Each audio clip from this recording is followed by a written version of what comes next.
Supongamos ahora que tenemos un objeto, en este caso un escobillón, al cual le definiremos dos ejes, un eje vertical, el eje 1, y un eje horizontal, el eje 2.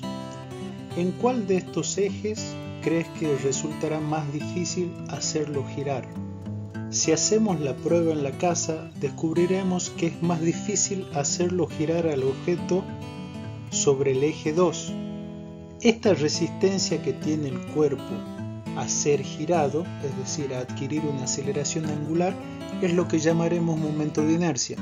Decimos entonces que la inercia, la rotación de un objeto o cuerpo, queda determinada por su momento de inercia, que como dijimos anteriormente es la resistencia que el cuerpo en rotación opone al cambio de velocidad de giro. Estos momentos de inercia se pueden determinar también por integración de toda el área con las siguientes fórmulas. A estos momentos de inercia también se los conoce como segundos momentos de área. Como verán en la fórmula, el brazo de palanca, tanto Y como X, están elevados al cuadrado. Esto es porque se tiene en cuenta una distribución lineal de los esfuerzos con respecto a un eje, como lo veremos más adelante cuando estudiemos flexión. Por lo pronto diremos que el momento de inercia refleja la distribución de la masa en un cuerpo continuo o bien de un sistema de partículas en rotación respecto de un eje de giro. Teniendo en cuenta lo que dijimos recién, entonces veremos que este momento de inercia solo depende de la geometría del cuerpo o del sistema de partículas y de la posición del eje de giro, o sea, del que estemos estudiando. Nosotros veremos para el eje X y para el eje Y, dependerá de la posición de dichos ejes para determinar el momento de inercia del cuerpo. Destacando entonces que no depende de las fuerzas que intervienen en el movimiento. Haciendo uso de las ecuaciones vistas anteriormente, procederemos a determinar el momento de inercia de un rectángulo. Si queremos sacar el momento de inercia respecto del eje X, lo que haremos es primero tomar un diferencial de área que será una franja horizontal. Este diferencial de área será igual a B por delta de I. Una vez determinado el diferencial de área, aplicaremos la ecuación para la obtención del momento de inercia respecto de X. Cabe aclarar que en este caso estamos adoptando el eje en el centro del rectángulo, por lo que nos quedaría dividido en h sobre 2 para arriba y h sobre 2 para abajo, o menos h sobre 2. ¿Por qué hago esta aclaración? Porque nosotros definiremos una integral y los límites de integración serán a lo largo de todo h, pero nuestro eje sobre el cual queremos sacar el momento de inercia en X estará ubicado a h sobre 2.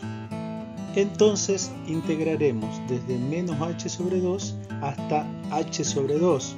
Si vemos la integral nos queda el I al cuadrado por el diferencial de área, que no es más que B por delta de I. Al ser B una constante, las puedo sacar y me quedará integrar la función I al cuadrado por delta de I. Esta integral es igual a I al cubo dividido en 3. Al ser una integral definida, particularizamos para los límites establecidos, es decir, h sobre 2 y menos h sobre 2.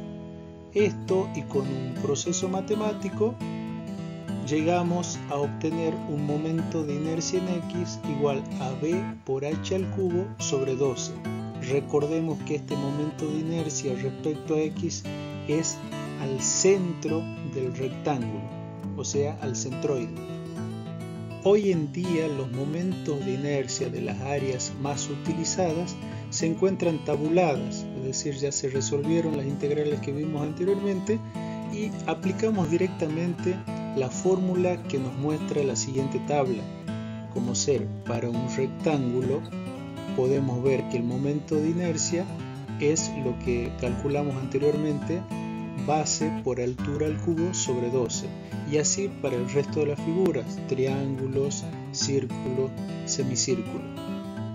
Bien, ahora veremos el teorema de Steiner, también conocido como teorema de los ejes paralelos. Este teorema nos permite determinar el momento de inercia de un área con respecto a cualquier eje, pero este eje debe ser paralelo a los ejes que pasan por el centroide del área, y a su vez la otra condición que nos pide es conocer el momento de inercia del área respecto de su centroide, como lo determinamos anteriormente. Suena un poco confuso, pero veamos qué es lo que nos permite entonces este teorema. Si vemos en la figura, tenemos un área de forma irregular. Esa área tiene un centroide determinado por el punto C. Nosotros vimos que de esa área, respecto a ese centroide de área, podemos obtener el momento de inercia del área, ya sea respecto del eje X' o respecto del eje Y'. Ahora bien, hay casos en que yo necesito calcular el momento de inercia, pero no respecto de ese centroide, sino respecto de otro punto, como sería el punto 0, determinado por las coordenadas X e Y. Es aquí donde entra la aplicación de este teorema, pero tenemos que conocer primero el momento de inercia de la figura respecto de sus ejes de su centroide, o sea X' e Y', y lo otro es que los ejes nuevos tienen que ser paralelos a los anteriores, como es X de X' y como es Y de Y'. Por el teorema de Steiner diremos entonces que el momento de inercia de un área con respecto a un eje es igual al momento de inercia del área con respecto a un eje paralelo que pase a través del centroide del área, más el producto del área de la figura por el cuadrado de la distancia perpendicular entre los ejes, entonces entre ambos ejes paralelos. Veamos entonces, en general nosotros necesitaremos calcular los momentos de inercia respecto de los ejes coordenados que utilizamos siempre, X e Y. Cuando vamos a calcular el momento de inercia respecto del eje X, vemos en la fórmula que este es igual al I sub X barra. Este es el momento de inercia de la figura respecto de su centroide. Supongamos que sea un rectángulo, como vimos anteriormente, el momento de inercia nos daba que era base por altura al cubo sobre 12, esto respecto al centroide del rectángulo. A este momento de inercia le debemos sumar el producto de el área, supongamos que seguimos trabajando con el rectángulo, que sería base por altura, por una distancia que en la fórmula figura como d sub i al cuadrado. Esta distancia dice que es la perpendicular entre los ejes. Como estamos calculando el momento de inercia respecto de X, decimos que este es el paralelo al eje que queremos calcular. Entonces la distancia, al ser perpendicular a estos ejes, es una distancia en Y. De igual forma calculamos el momento de inercia respecto del eje Y. Lo que vimos anteriormente era para hacer el cálculo del momento de inercia de un área en particular. Como pusimos el ejemplo, podría haber sido un rectángulo. Pero ¿qué pasa cuando se nos presentan secciones compuestas? Bueno, para estos casos, para calcular el momento de inercia de áreas compuestas, haremos lo siguiente. Queremos calcular el momento de inercia de la sección compuesta respecto de su centroide, por lo cual si tenemos una sección compuesta, primero deberemos determinarlo al mismo. Para ello comenzamos dividiendo el área compuesta en varias partes que sean simples. Luego determinar las áreas de cada una de estas partes, designándola A1, A2, así hasta la cantidad que sea. Y de ahí procederemos a determinar las coordenadas del centroide de cada una de estas partes para luego calcular la distancia de cada uno de estos centroides de cada área respecto al centroide total de la figura. Luego calcularemos los momentos de inercia de las partes en las que dividimos la sección compuesta. Esto respecto a su centroide, o sea, el centroide de cada una de estas partes. Luego de haber obtenido todos estos datos, es decir, los momentos de inercia de cada una de las partes, así también las distancias entre los centroides de cada parte al centroide total de la figura, procederemos a calcular el momento de inercia de toda la sección compuesta aplicando el teorema de Steiner a cada una de estas partes, es decir, haciendo referencia a los ejes X e Y correspondiente al centroide de la sección compuesta. Finalmente obtendremos el momento de inercia del área compuesta a partir de los momentos anteriores, o sea, de los que calculamos con Steiner de cada una de las partes en las que dividimos el área compuesta. Otro de los conceptos que utilizaremos cuando vayamos a dimensionar a flexión es el módulo resistente. El módulo resistente es una magnitud que depende de la geometría del objeto y sirve para caracterizar la resistencia de un prisma mecánico cuando es sometido a flexión. Por lo que dijimos, se calcula a partir de la forma y las dimensiones de la sección transversal del objeto. Para obtenerlo entonces lo que haremos será dividir el momento de inercia en una distancia. Esta distancia es la que se encuentra entre el centro de gravedad del elemento y la fibra más alejada de la sección. Por ejemplo, si queremos calcular el módulo resistente respecto del eje X, dividiremos entonces el momento de inercia respecto del eje X en la distancia del centro de gravedad a la fibra más alejada de la sección. Como estamos calculando en X, esta distancia será en Y. De la misma forma, para calcular el módulo resistente respecto de Y, utilizaremos el momento de inercia respecto del eje Y dividido en la distancia, que en este caso será una distancia en X. Como dijimos anteriormente, este módulo representa la resistencia del cuerpo al ser sometido a flexión, por lo cual veremos sus virtudes cuando hagamos el dimensionamiento de los elementos a flexión. Así también a través de este módulo podemos establecer una relación directa entre la solicitación, que si es flexión será el momento, y la tensión máxima del elemento. Más adelante veremos lo beneficiosa de esta relación cuando debamos colocar platabandas, pequeñas planchuelas soldadas a los perfiles de vigas metálicas para aumentar su resistencia a la flexión.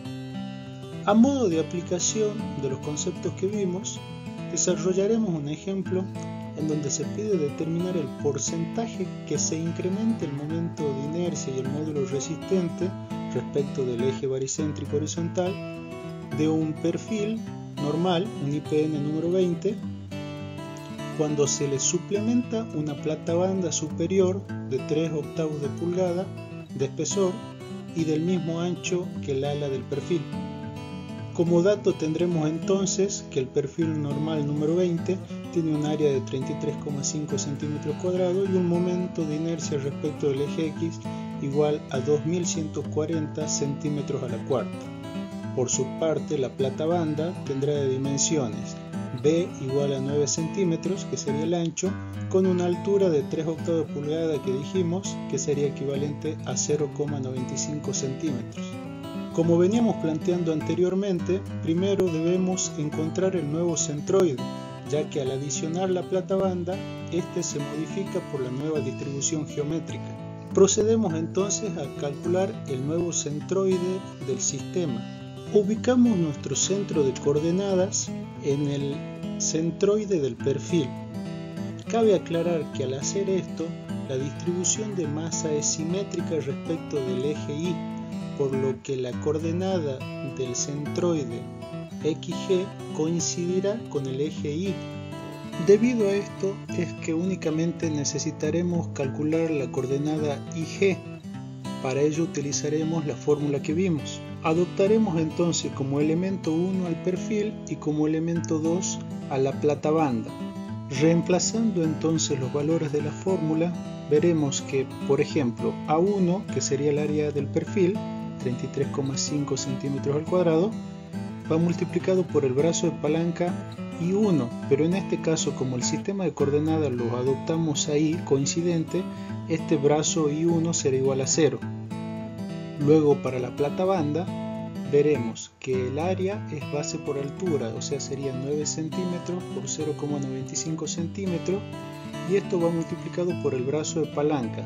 Acá tengamos en cuenta que será la mitad de la altura del perfil, que serían los 10 centímetros, más la mitad, o sea, al centro de la plata banda, que serían 0,475 centímetros.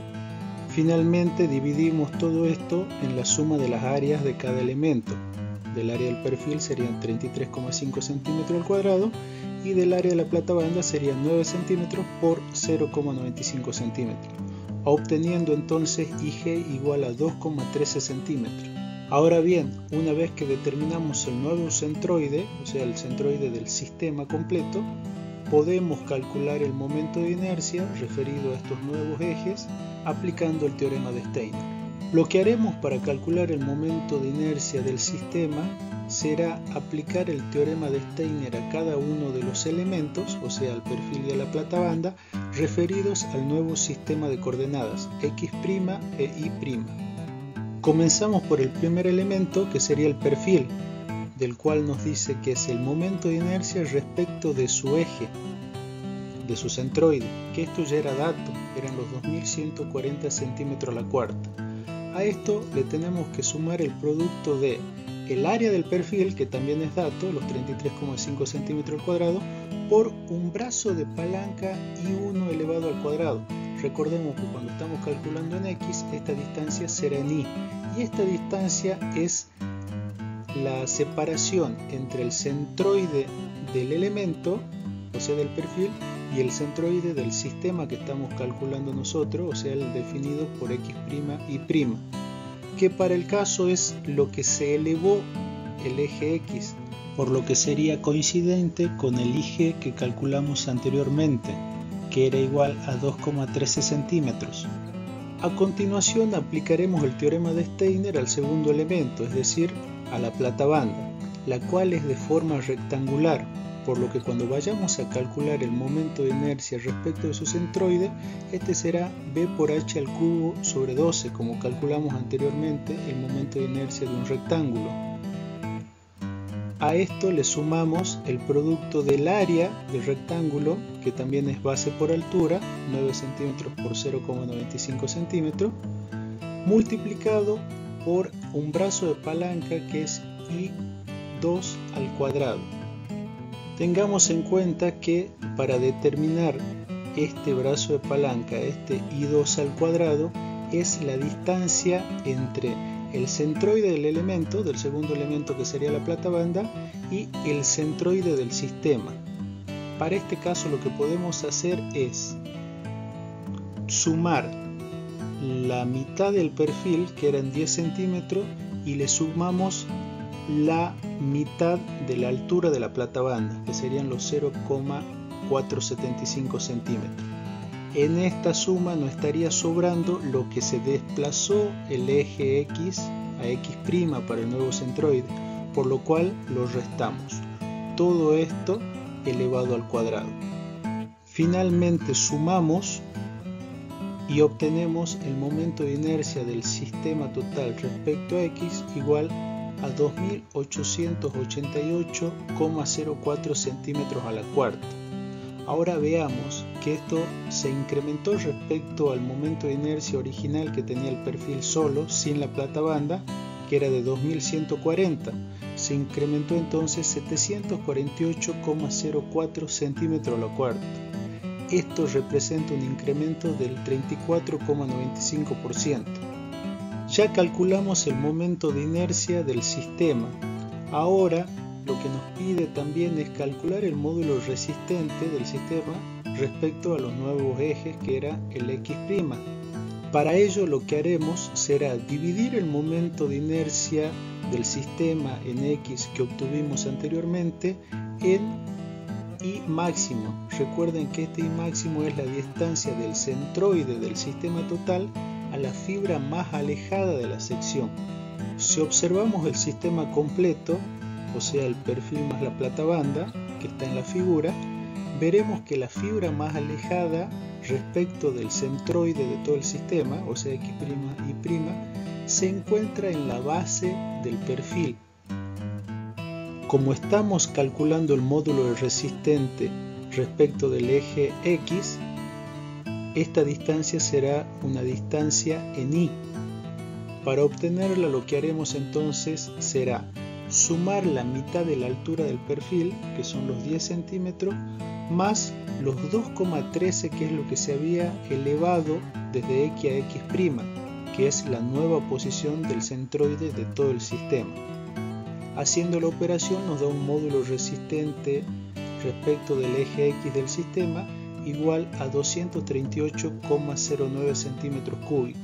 Si comparamos esto con el módulo resistente que tenía originalmente el perfil solo, sin la platabanda, este era de 214, por lo que el incremento fue de 24,09 centímetros cúbicos. Por lo tanto, este valor representa un incremento del 11,25%.